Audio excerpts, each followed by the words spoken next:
Madame, Monsieur, bonsoir. C'est un plaisir de vous retrouver à ce rendez-vous de l'information. Dans l'actualité de ce soir, à l'issue du congrès qui a pris fin hier à Parakou, le congrès des démocrates, Boni Yayi remplace Éric Roundité à la tête du parti. Que pensent les citoyens béninois de ce changement? Vous les suivrez dans ce journal. Quelques mois après la prise du décret au Bénin en faveur des personnes vivant avec un handicap, Eden TV Diaspora FM a effectué une incursion dans l'école béninoise des sourds et s'est intéressé au curricula. Vous en saurez davantage dans ce journal. Retrait définitif de la MINUSMA au Mali dès décembre 2023. De multiples obstacles empêchent d'organiser le processus de retrait du Mali selon l'ONU. C'est tout pour le sommaire.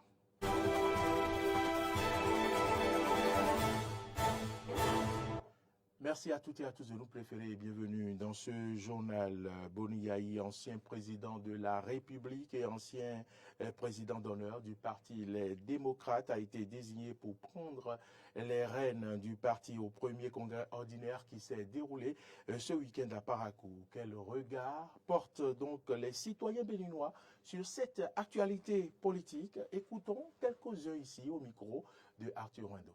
J'ai apprécié. Parce que pour tenir parti, il faut abaisser, comment dirais-je, tenir parti, ce n'est pas amusant.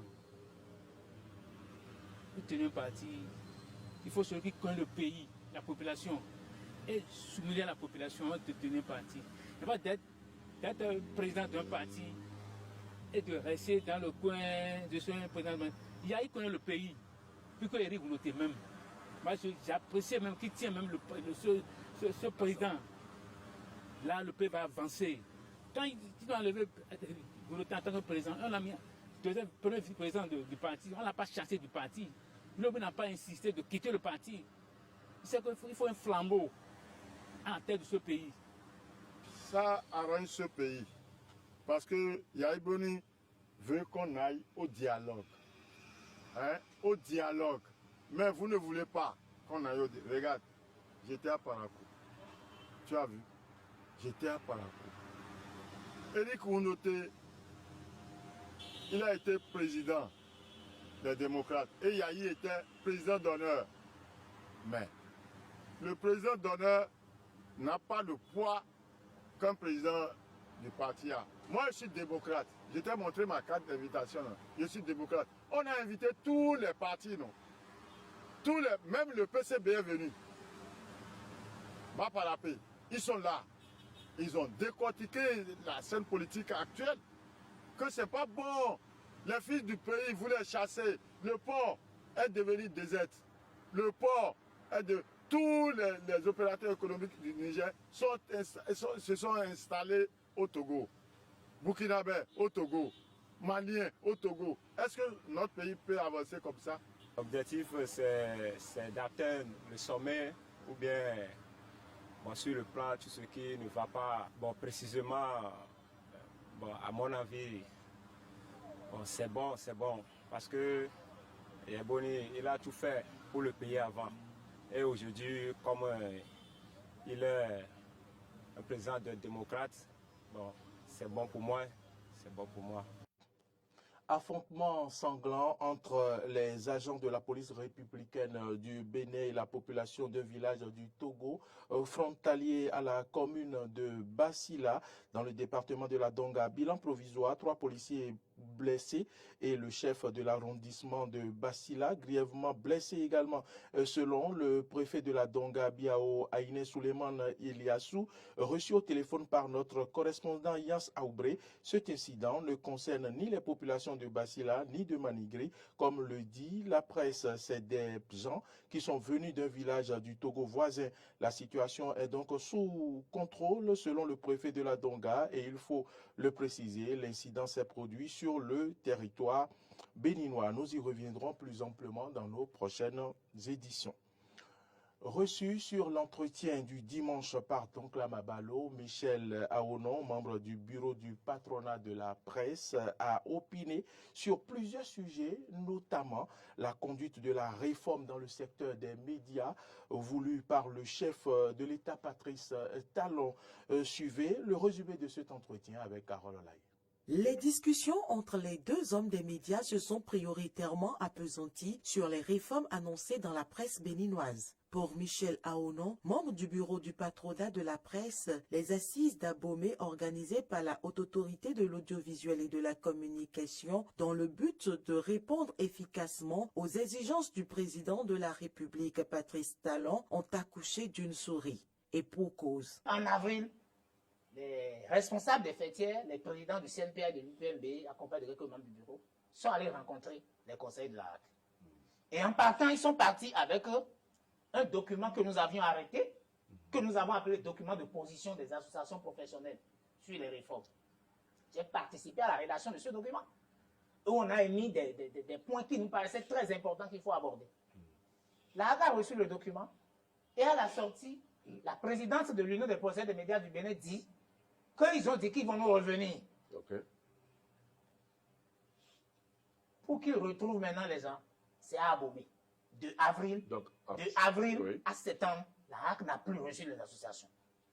D'accord. Alors, Mais entre-temps, M. Aonon, il y a un document qui est parti en direction des professionnels des médias pour leur poser un certain nombre de questions sur leur compréhension de la réforme. Ce document qui a été distribué, j'ai dit tantôt que la HAC ne peut pas opérer comme ça parce que ça va donner un résultat biaisé.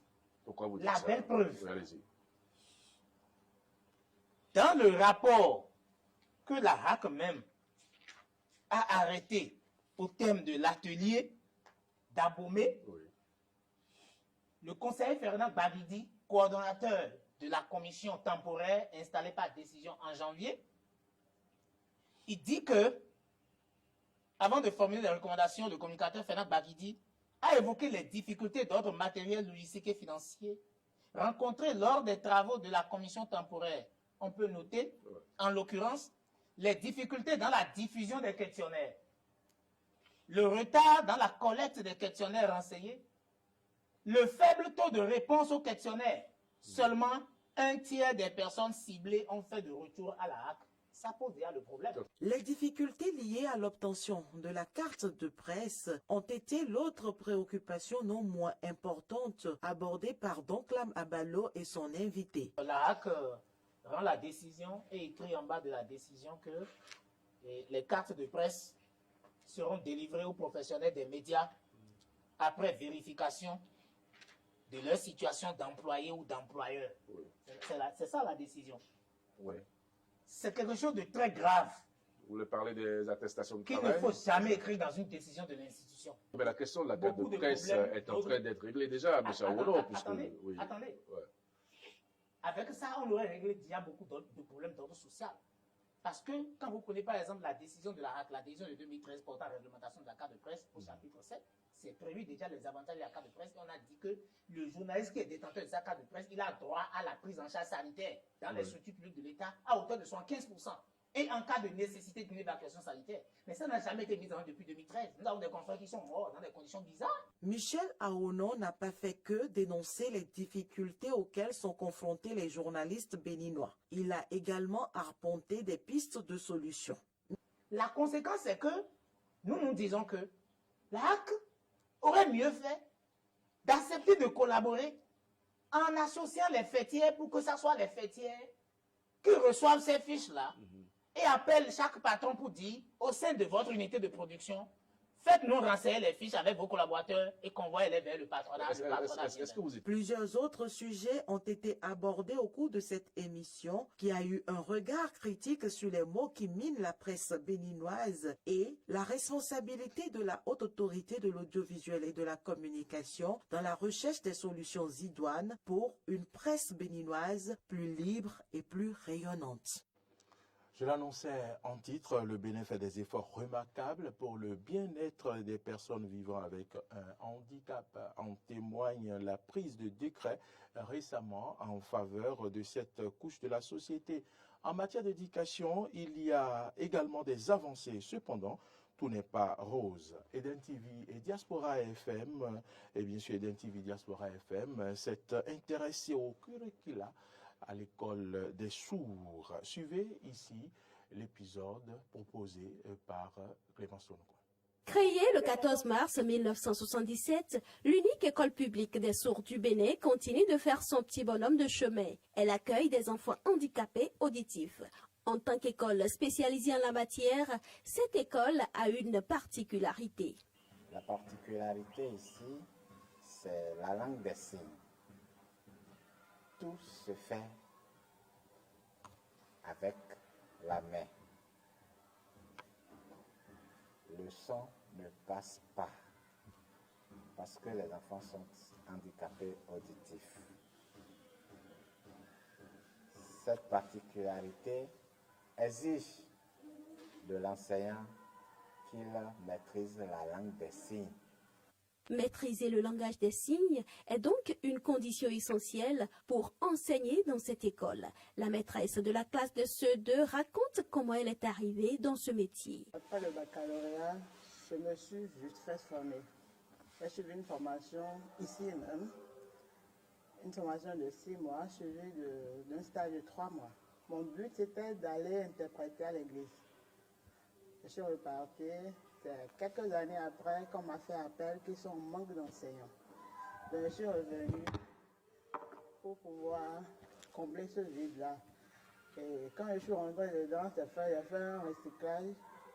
Et puis, c'est bon, ça va. Mais il faut vraiment qu'il y ait une passion. Parce que ces enfants, ils sont adorables. Mais quand tu n'as pas, ils sont aussi turbulents. Donc quand tu n'as pas la passion, tu ne peux pas le faire.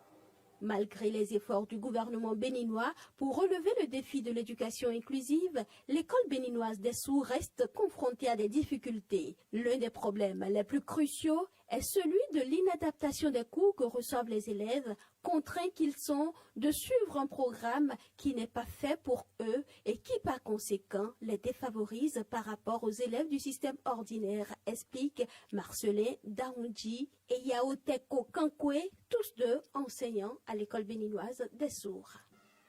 Les enfants handicapés auditifs qui sont à notre charge suivent le même programme scolaire que les enfants qui n'ont pas de handicap. Aujourd'hui, on met plus l'accent sur la syllabation. Nous sommes en train de noter que cette correction défavorise le plus nos enfants. Parce que quand on passe de son, on doit chanter l'alphabet. Pour mes enfants ici, c'est uniquement les signes A, Bo, Ko, Do. Quand je le dis, l'enfant ne... Donc, à ce niveau, quand on parle de son, de la diction, c'est absent au niveau de l'enfant sourd. C'est le programme qui nous a mis à disposition et nous ne pouvons pas faire autre chose que ça. Maintenant, c'est aux autorités maintenant de penser un programme spécial pour ces enfants spéciaux. Pourtant, aucun chapitre n'est à survoler ou à laisser tomber. C'est alors ici qu'intervient le génie de l'enseignant qui doit adapter son enseignement au type de handicap de l'enfant dont il a la charge.